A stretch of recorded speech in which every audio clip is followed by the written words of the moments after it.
হ'ল ৰাজি? তুমি মোক ইয়ালৈ কিয় মাতিছিলা? সোনকালে কোৱা। আৰু তোমাৰ কথা মই ধৰিবই নোৱাৰোঁ। সদায় নতুন নতুন এটা বাহানা, নতুন নতুন এটা মানে হেৰি লৈ পিনে তুমি মোক লগ কৰিবলৈ বিচাৰি থাকা।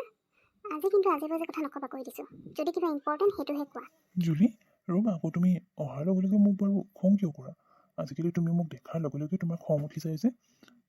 হ'ব দিয়া, মই আজি বাজে কথাৰ কাৰণে নহয়, তোমাৰ মাৰ কথা ক'বৰ কাৰণেহে তোমাক ইয়ালৈ মাতিছিলোঁ। মোৰ মাৰ কথা? মোৰ মাৰ কথা আকৌ তোমাৰনো কি ক'বলগীয়া আছে? অ' আচ্ছা আচ্ছা, আজিকালি মই পাহৰিছোঁই নহয়। মোৰ মায়ে মোতকৈ বেছিতো তোমাকহে গুৰুত্ব দিয়ে, তোমাৰ কথা শুনে আৰু তোমাৰ লগতহে কথাবোৰ শ্বেয়াৰ কৰে। গতিকে তুমি জানিবাতো। বাৰু কোৱাচোন, ময়ো শুনো। মোৰ মাৰ কিনো কথা তুমি ক'বলৈ আহিছা ইয়ালৈ, যিটো মায়ে মোক নিজেও ক'ব নোৱাৰে? তোমাৰ গা ভাল নাই জুলি, তুমি গম পোৱা নে? আৰু তোমাক মায়ে ফোন লগাইছিলে, কিন্তু তোমাৰ ফোনটো লগা নাই বুলি ক'লে। সেইটো কাৰণে তোমাৰ মায়ে মোক ফোন কৰি তোমাক কৈ দিবলৈ কৈছিলে, যাতে তুমি এবাৰ ঘৰলৈ গৈ মাৰ খবৰ লৈ লোৱা। আৰু সেইদিনাও বোলে তোমাক মায়ে ঘৰলৈ মাতিছিলে, কিন্তু তুমি ঘৰলৈ নগ'লা। এনেকুৱা কিয় কৰিছা? তুমি ভালকৈ জানে তোমাৰ মা অকলে ঘৰত থাকে, তাৰপিছতো তুমি এনেকুৱা কৰি আছা। ঘৰলৈ এবাৰ গৈ আহিবা। কি? গা ভাল নাই মাৰ? হঠাৎ আকৌ মাৰ গা ভাল নহ'বলৈ কি হ'ল?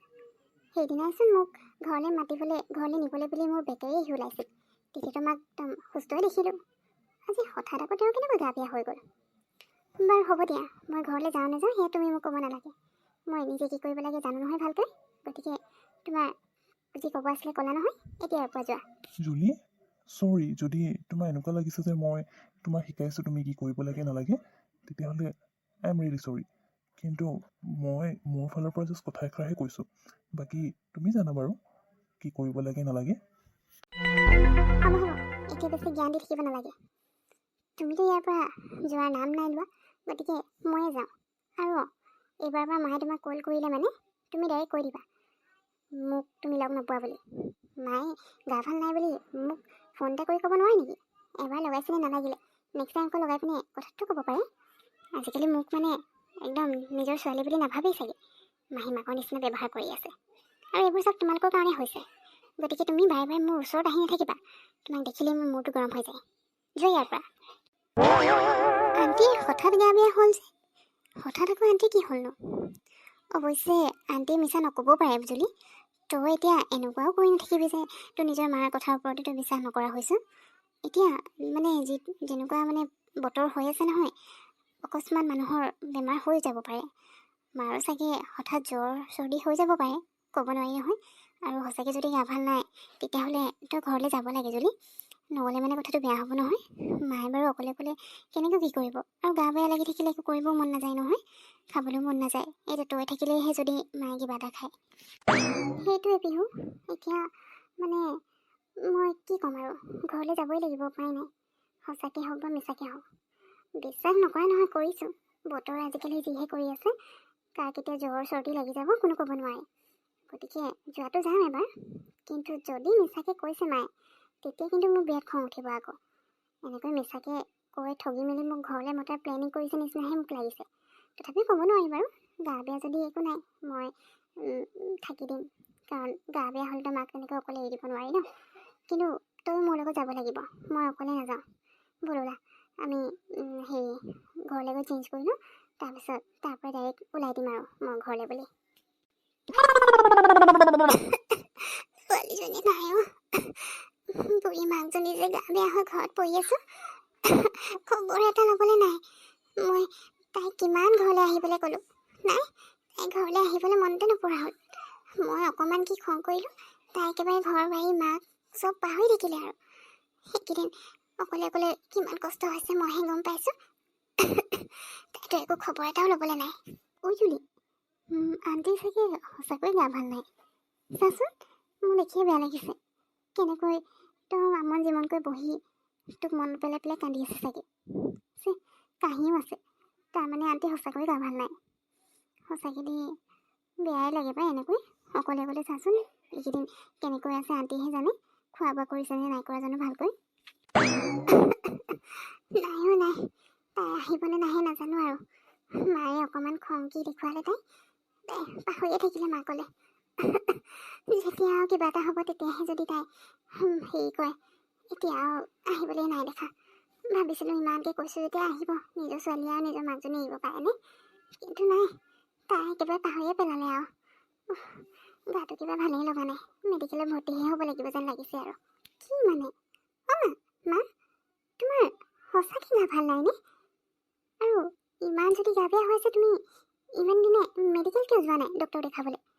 এনেকৈ ইমান গা বেয়া হৈ যদিও ঘৰত এনেকৈ আছা যে, ইমান কাহি মেলি আছা, এবাৰ ডক্টৰৰ ওচৰত গৈ আহিব লাগিছিলে তুমি।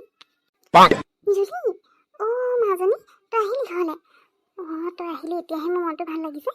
এই ডক্টৰ চক্টৰ ওচৰলৈ নগ'লেও হ'ব। তই আহিলি যেতিয়া মোৰ বেমাৰ এনেকেই ঠিক হৈ গ'ল। ইমান দিনৰ পিছত ছোৱালীজনী দেখিছোঁ। পিহু, তুমি আহিছা লগত, ভালে কৰিলা দিয়া, দুইজনী আহিলা। জুলি, বল ভিতৰলৈ বল। তোৰ কাৰণে মই ধুনীয়াকৈ একদম টেষ্টিকৈ খানা বনাই থৈছোঁ নহয়। খানা পিনা গুলি মাৰা মা, তোমাৰ ইমান গা বেয়া হৈ আছে, আকৌ সেইবোৰ বনাই মেলি কিয় থাকিব লাগিছে? বলা ঘৰত পিছত সময়ত প্ৰথমতে তোমাক মেডিকেল লৈ যাওঁ। ইমান কাহি মেলি আছে, আৰু আজিকালি গা বেয়া হ'লে হতকে ভালেই নহয়। ডক্টৰকো দেখুওৱা নাই তুমি, এনেকৈ আৰু থাকেনে মানুহ? বলা প্ৰথমতে তোমাক মই ডক্টৰৰ ওচৰত দেখুৱাই আহোঁ, তাৰপিছতে কি কৰিবা আছে কৰিম। ওলোৱা তুমি। ডক্টৰ জুলি, নেলাগে নেকি? ডক্টৰৰ ওচৰলৈ নাযাওঁ দে, ইমানো গা বেয়া হৈ থকা নাই নহয়, অকল কাহটোহে অলপ আছেগৈ। আৰু এতিয়া তই আহিলি যে ঘৰলৈ, তোক দেখি পিনে এনেও আধা বেমাৰ মোৰ ভালেই হৈ গ'ল। ডক্টৰৰ ওচৰলৈ নগ'লেও হ'ব এতিয়া। বল নাযাওঁ মই মেডিকেল চেডিকেল।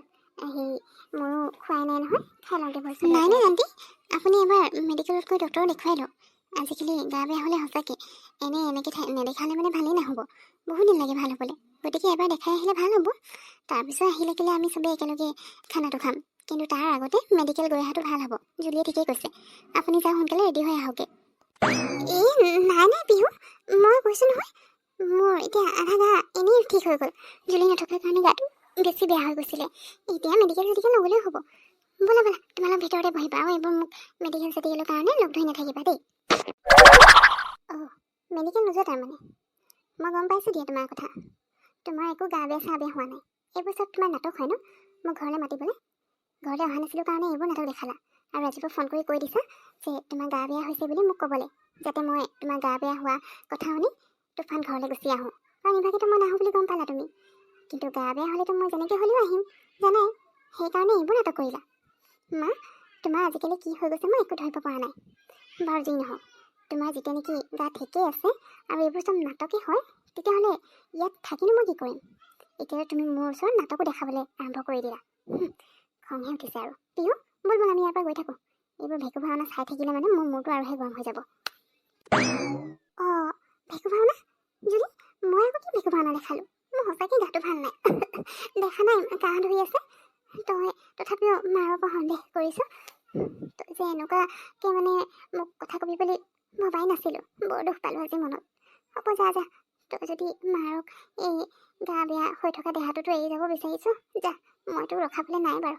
মোৰ যি হয় হ'ব, চিন্তা নকৰিলেও হ'ব। তই শান্তি নাই আৰু।